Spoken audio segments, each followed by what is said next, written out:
Okay, today we've all been in attics and we've tried to use this strapping material on its own.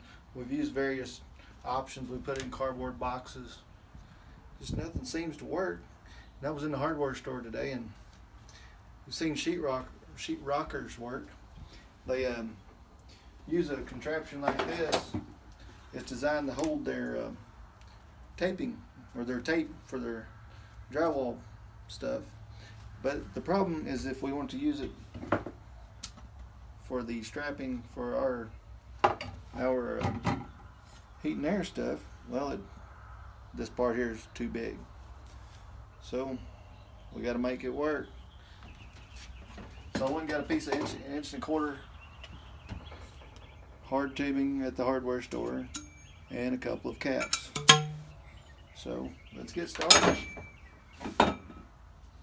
I guess I kind of show you how this thing works, but basically I just fashioned a piece of copper in there that would act as the hub that will actually fit the strapping material, and then we'll be able to put it on our side when we're in the attic, what have you, and wheel it out and not worry about the stuff going everywhere. So we can just wheel it out, cut it off, and move on to the next section. Of course, probably wouldn't work too good if you were crawling on your belly, but you can lay it down and move on. No big deal.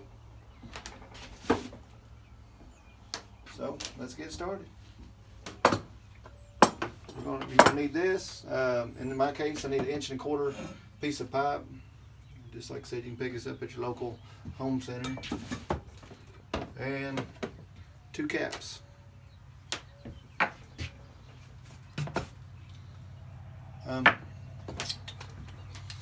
Need to cut it to the length right here. In this case, it's 2 3/8. So we'll put a cap on one end, and we'll measure out.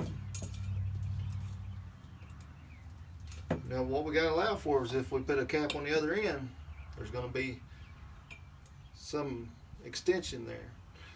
So what I've done is I measured without the cap, and in this case I just put a line on there, 2 1/8.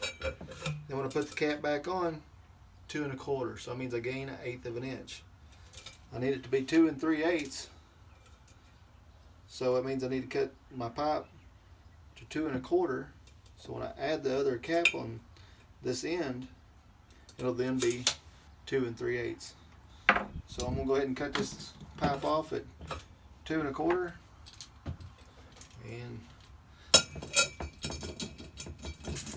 there we go. Got a mark here. Just line your blade up, snug it up, make it pass a little more snug, a little bit more. Don't get too carried away. It's nice and easy. Freeze up. Just put a little bit more friction on it.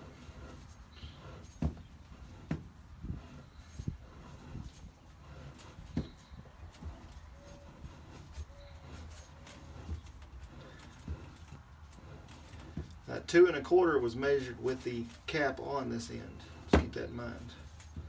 That way when I put the cap on the other end, it's 2 3/8.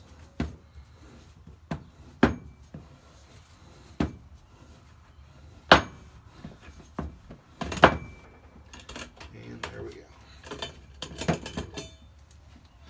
We're not doing any fancy welding. We're not putting any pressure on this thing, so no, we're not going to clean it or anything. Next, we need to take one of the caps and put a hole in the center. I'm using these Hilti 1/4 screws. The guy at the hardware store turned me on to them, and sure enough, they're as good as he said they were. Turns out these bits are not. Magnet just come out of it. And yes, I've got the Malcos. They're just somewhere else. So I've got to make me a spot. Yes, you can use a centering punch. It's just this is what I have handy. So put you a hole in the center of that, or not a hole, just something the bit can start on. And then them Hilti screws, they start no problem. Okay. I'm gonna step outside here.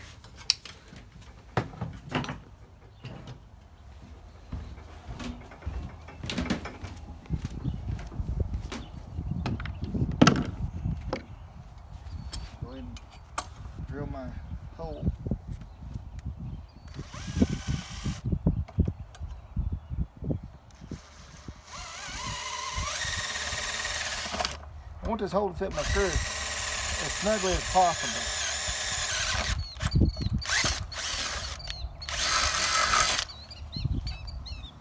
So there's that.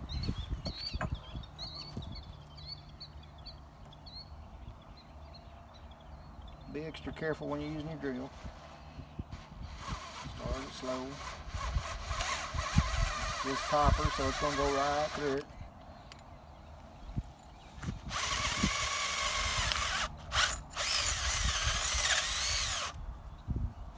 Okay, now we've got those two pieces taken care of. Now we got to remove this piece.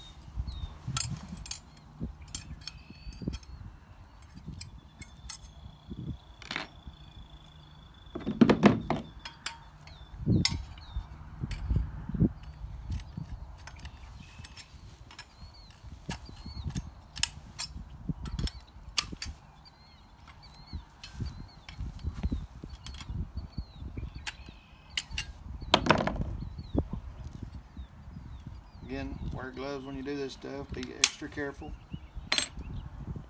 These things are just, as you can see, it don't take much to get them off there. Now they're off. Next up, we got to remove these spots here. Want to be careful not to bend the frame. Just nice and easy. It takes very little. The frame will tend to bend, but nothing to worry about.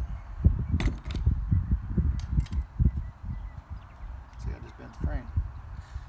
As easy it is to bend, it's easy to bend back. So bend it back just a little bit. Good as new. Okay, I'm going to step over here, away from my torches and stuff. Be extra careful here.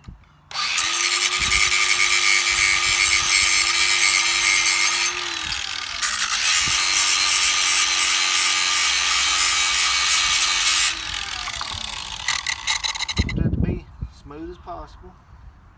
Again, we can't take much off. We don't have much to work with. Nice and easy.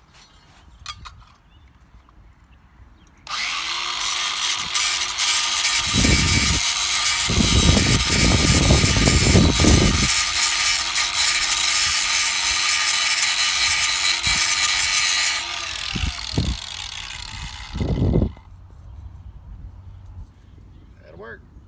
You could use a file. A file will probably be the safest bet, or some sandpaper. Smooth that up.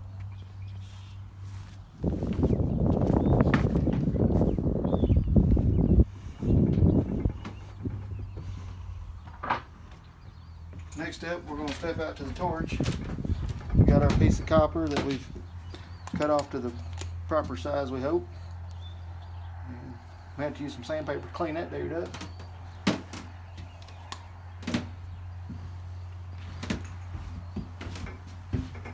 Or we can take a hammer and adjust it properly.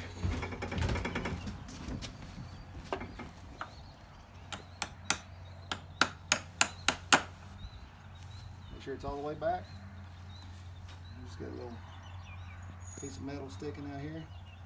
And again, we're not putting any pressure or anything on this, so all we want to do is just tack weld it and we're good to go. So the wind's blowing out here, so weld in the wind, yay.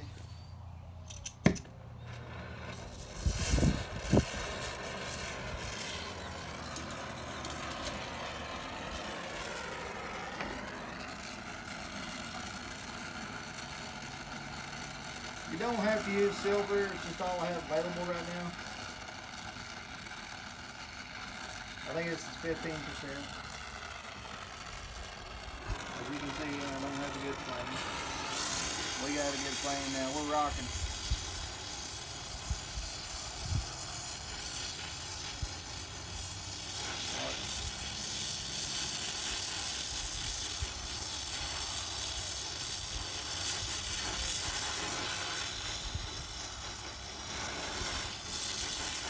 That is good enough. Like I said, it don't have to be pretty.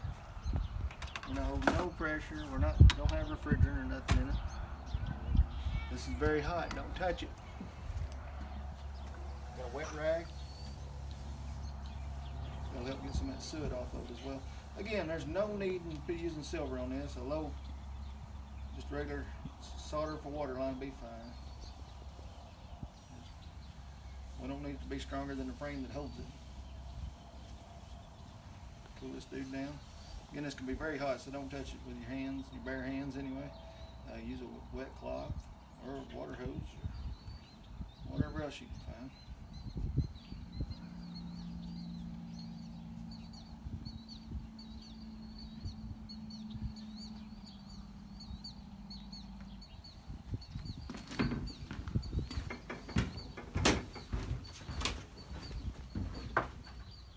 Okay, I told you I wanted this hole to be as tight as I could.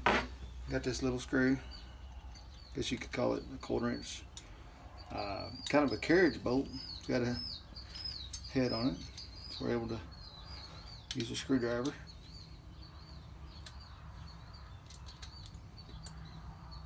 It's going to be challenging.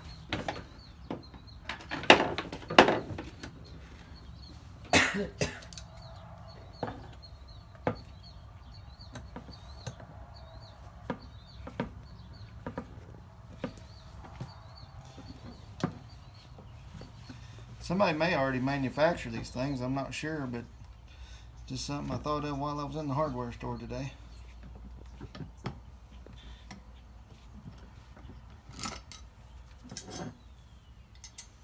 May have it too tight. We'll try it. I kind of just want to thread this thing. I want it to be as stout as I possibly can make it. I have to make it a little bigger. I don't know. It says make me bigger. Step out to my office here and make it a little bigger.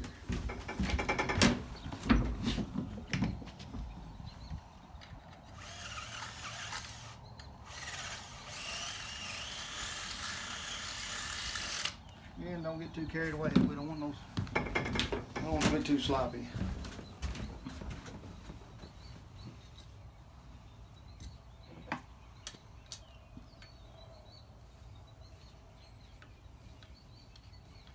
Well, it's just perfect.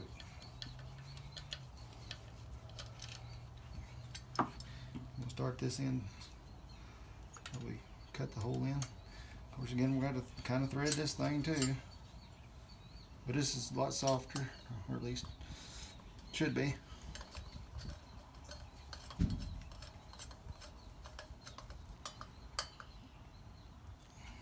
Okay. Next up, I got a lock washer. I got a not-lock nut. I'm just putting a little extra to it.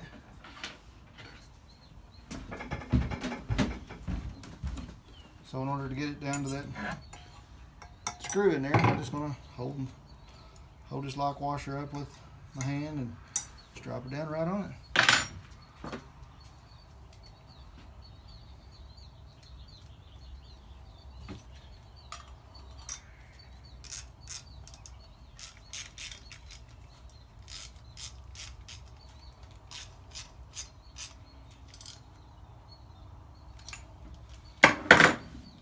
There's no need of soldering this one on because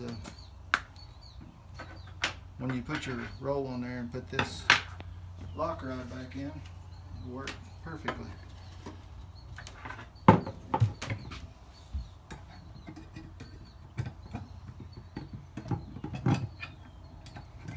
think I did it backwards.